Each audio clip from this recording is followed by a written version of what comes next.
Hello, everyone. Welcome back to the Purpose Over Profits podcast. My name is Jeremy Powers, owner of Powers Insurance Experts. And I'm Jim Floyd, owner of Ascent Total Performance. We are excited to be here with you guys today.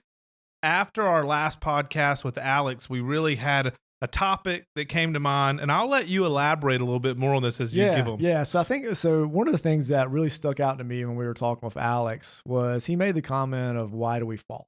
Mm-hmm. And so I thought that'd be a great topic for a whole podcast. I know. I was like, I fell down the stairs just this morning. So Jeremy, we're gonna talk about business related. Oh, come on. Okay. All right. So we're talking about my falling habits. But if you are hurt, I can help you with that too. That's right. For some reason, your business card was laid at the bottom of the staircase. I was like, come on, man. Yeah. So one of my favorite movies is Batman Begins, and in that movie, so I know, so a lot of y'all have probably seen it out there, and so you might know of the scene that I'm going to talk about. So in that movie, so young Bruce Wayne falls down a well, and he breaks his arm down there. So his dad gets lowered down in, pulls him back up, and he's having a conversation with young Bruce Wayne, and he asks him, "Why do we fall?" And his response was, "So we can learn to pick ourselves back up." So I think that is a great analogy for being able to apply that to our business journeys as well. Right. And I'm very thankful because I've watched like 10 movies in my life. I'm just not a big movie or TV guy. And so happened to pick a movie that I have seen. There so you I go. was really thankful. And you guys started going off on some Interstellar and all these other things. And I was back in the clouds of being confused. So, but absolutely, what a cool way to think about it. Because it's not that it's maybe going to happen. It's 100% going to happen. Always, in your career as an employee, as your career as a student, as a as just a human being, or as a leader of an organization. And I think talking about it is kind of a big deal because once again, it's going to happen, but it's not that it happens. Just what are you going to do with it? Yeah. We're always going to have struggles and we're going to fail at certain things, stuff like that. But if we look at that as this is not the end, this is just another step along the road. And that we can learn from, so we do better next time, or we learn from that and we can tweak what we're doing. And so as long as we can approach things like that, then when we do fall, we're able to pick ourselves back up. That's right. And so I think there's a few different ways we can look at it. Sometimes it's like you fall and you didn't expect it, and then you're going from it. And then there's another one, which I'll kind of start with. It's kind of failing on purpose or allowing yourself to fail in multiple areas to find out which one works. And so I would say for us, that's kind of in marketing right now. We're trying to figure out, okay, it's 2023. Most companies are suffering 20, 30% rate increases. It's crazy in the insurance world. Yeah. And so we want to be able to market and find customers that are searching. Yeah. And so you have Google as an avenue. You have Ask Jeeves, that one failed pretty quickly. No, I'm just playing. But then you have, like there's social media and video. Yeah. There's blogs. Do you buy internet leads? Do you just go out and invest in the community? And so for us, what we're doing right now is we're testing out some ways. We've always been involved in a local community. We've always done certain things, but we're starting to test a few different avenues of okay, what if we put more money into social media? What if we make these videos? What if we do these things? And I would say that we're doing it to fail in a few areas, but it's to find that one area where it can be successful. So sometimes you almost have to be willing to fail to find what's right within a business. Yeah, I really like that because you're going to see some things that don't work at all, then others that are going to be a big producer. That's right. That's right. And I think it's vital. Now, in your business, are there things when it comes to maybe when you're bringing in employees from training or it comes to patient things like that where the same kind of failing mechanism comes into play? Yeah. There's been a ton of fails over the years, and it's learning as we go with things too. Some of the big things that jump out to me were really essentially failures of communication. And so we talked about a lot of that in the previous episode about just the importance of communication and clear communication. But when we think about like an onboarding process for bringing a staff member on, so we need to be very clear in communication in establishing expectations, job description, and just the duties of everything too. And then how those things are enforced and how those things are what the expectations are for all that kind of stuff. And so we've had failures, plenty of those with just not being super clear about, okay, you're coming in, let's do it. And that's kind of thing. And just trusting that somebody knew what to do. They don't know what to do. Yeah. And that's the thing. And so, that's been one of our bigger failures. And of course, every time we've done it, we learn from it and we pick ourselves back up, and then we add a little bit more to it and get a little bit better. For me personally, as a leader of the company, one of my bigger failures is I've done a fairly good job of communicating, but then also on that same boat is I recognize where, this is something that I could have communicated a little bit better. I should have communicated our goals a little bit better, where we're going as a company and all those kind of things. And so that's something too, where it's when I'm sitting back and thinking about things of, I really failed to effectively communicate this. So I need to learn and I need to adjust, do better with that. That's right. I mean, I think for me, kind of going into what you're talking about there is, you bring someone in, like you said, and you think that you've done everything, but then all of a sudden things aren't happening the way you would have expected. And you all of a sudden find yourself looking back, like saying, okay, where are the kinks in the armor here? And so for me, sometimes I have to tell myself, Jeremy, this is actually your fault. Yeah. Like, and man, it's hard because that person may not be doing what you liked, wanted, or expected. Yeah. But ultimately it's to them, they would have no clue. Yeah. Because they're making progress, they're learning, but you have to go back and say, okay, well, I should have had a more detailed X, Y, or Z, and should have had stricter blank, blank, and blank, and had KPIs that were going to actually make me feel like you're doing it. Because the truth is like that is a failure. And if you allow that to happen again and again and again, that type of failure over and over and repeated, that's what caused the ultimate failure of a business, or the failure of creating a culture or organization that you actually like to go to every day versus saying, oh my gosh, I have all these problems, everything's falling apart. Like, well, are you failing and learning from it, or are you just continuing to get up and leave your shoe untied and fall and fall and fall? Yeah. It's okay to fail. Yeah. We just you need to make sure that you're responding appropriately with it. That's a big thing. No, I think you're absolutely right. Now, trying to talk about failures and really just be open with it, because the truth is what we're hoping here is that we're going to allow you to be okay with the failures as an entrepreneur that you've made. For me, I think some of my biggest failures are not what I did, it's what I didn't do. Sure. It's the failure of looking back, like, we've talked about this in previous episodes too, feeling like you're not qualified, or feeling like you don't deserve necessarily to take the risk, or to have the thing, or whatnot. And so for me, a lot of failures for me come from actions that were not taken. And even if you don't know if failure would have happened in those moments, but also what you don't know is what you don't know. I mean, so I would just say that be scared of not doing something more than you're scared of the opportunity of failure. Because for me, when I look back and I have interflection, a lot of times what for me I look back on is what I didn't do. Yeah.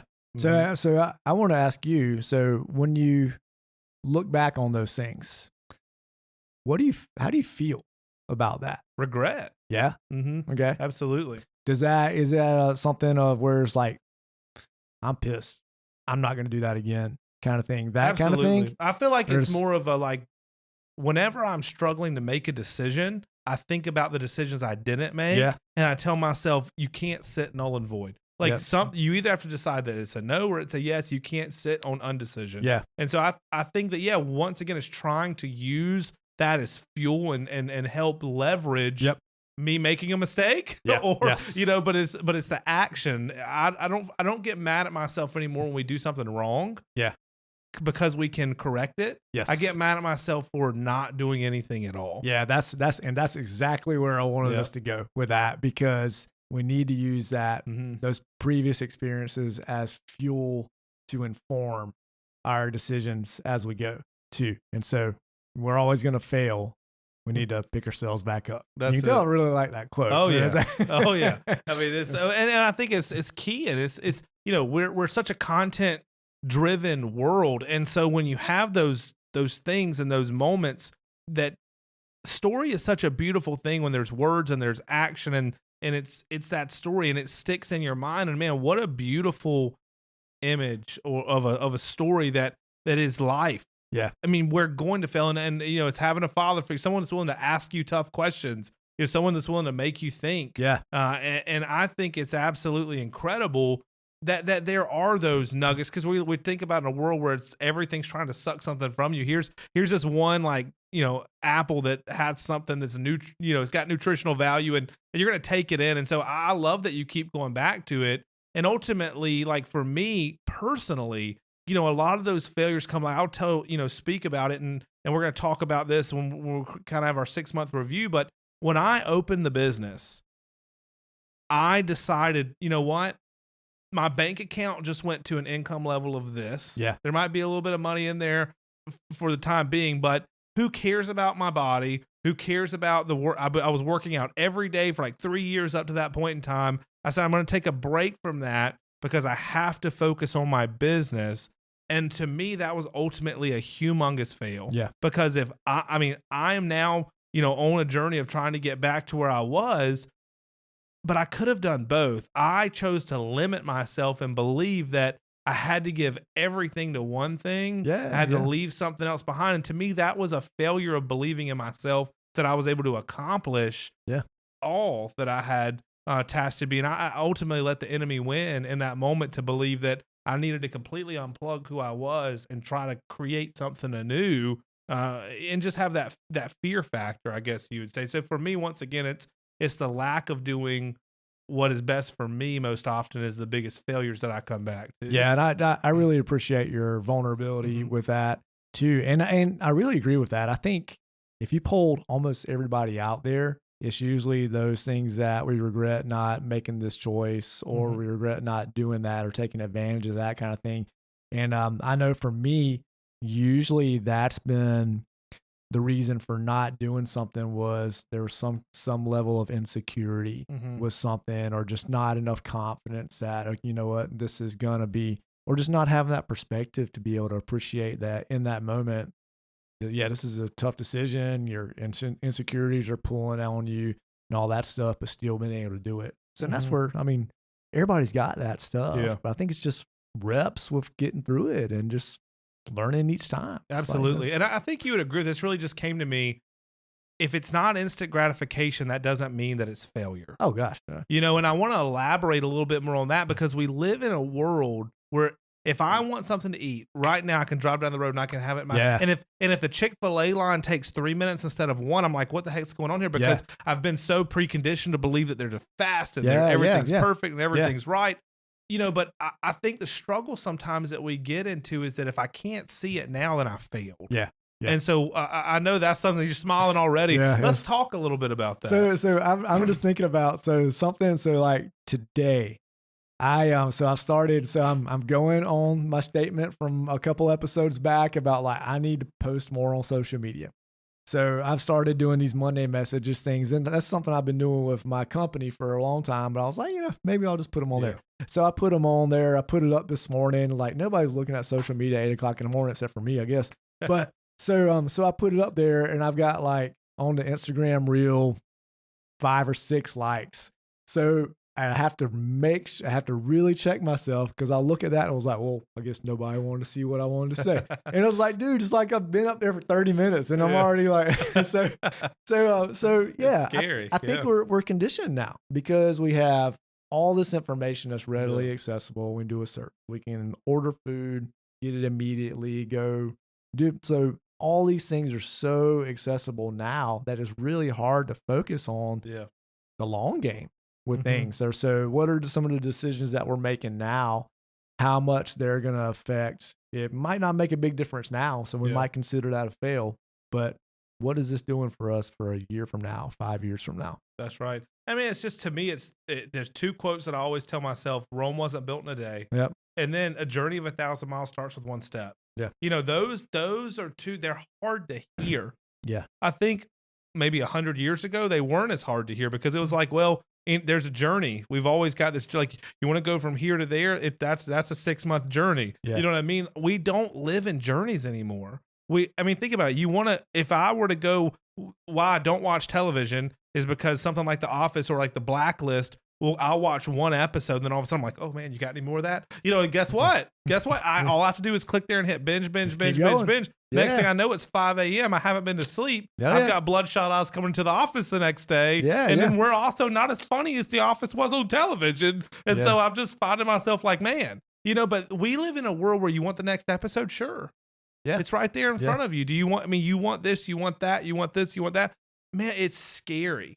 Because we feel like as businesses, we have to be able to compete with that. Yeah, absolutely. But as consumers, we feel like we deserve that, and that's just not the case. You can't just. I always jokingly say to people, I wish that I could just pay like a subscription to all right, put me into like $1.95, give me some, a good build. I'll pay $200 a month for that. But no, I can pay $200 a month for CrossFit and it'll get me there. Yeah. Sure. Well, but I don't want that. I just want to pay it and be there. So I experience this every day in our business with our patients because what we do is we allow the body to heal itself and we help to facilitate that. That's not a fast process usually. So occasionally we'll have some patients that we only see them once or twice, but usually this is something that's done over the course of time. And we can speed up the process certainly, but still it's like you might get some little instant gratification, but it's not. And so if we were to look at that process from just a purely success failure kind of thing, we're probably failing a lot along the way because, all right, so I got this patient come in with back pain. I see him that first time. I do a couple things. How's your back? It might feel a little bit better, but it still hurts. So is that a success or is that a failure? Yeah. And then they come back the next time. My back's still bothering me. It's maybe 10% better. I consider that a win. Yeah. But maybe the patient's perspective is, okay, I'm failing because I'm not all the way better yet after one day kind of thing. And so I think when we look at a success versus failure things, I think it's an excellent point. We have to take that into account of our expectations and then our customers and our patients' expectations with that too. Absolutely. So, I think this comes into every aspect. And so, fail forward is such a key phrase. It's going to happen. What do you do with it? Yeah. I tell my team all the time, we're going to make a mistake. We're going to say something we shouldn't have said on the phone. We're going to explain a policy incorrectly. We're going to say a price. All of a sudden we run this report and it changes. I know that mistakes are going to happen. We're going to fail. But what I want to know is, what are you going to do with it? Yes. What comes next? Yeah. And to me, I think that needs to be our focus. It really needs to be, did I really fail, or is this just something that's going to take time? Yeah. So really, is it a failure? And then if it is, it's happened. Did I die? No. Yeah. The worst is almost over. Yep. What are we going to do with this? And so I've really enjoyed putting this episode together with you, all from a quote from a movie, man. And I just really hope that you can take this as you're listening, wherever you're taking this content, you can look to once again, be that for somebody. You notice someone fails, be their hero, be their person that's willing to ask them and help them grow from it, but also understanding your own failures. Is it really a failure? And also, what can you do if it is to make it better next time? Yeah. So as we go through life's journey, whenever we fall, let's always just make sure we know how to pick ourselves back up. That's right. And remember, I already fell down a staircase somewhere and Jim's going to take care of me. So we're good to go. We're good to go. Well, you guys have a great week. As always, we look forward to next time when we continue to grow together.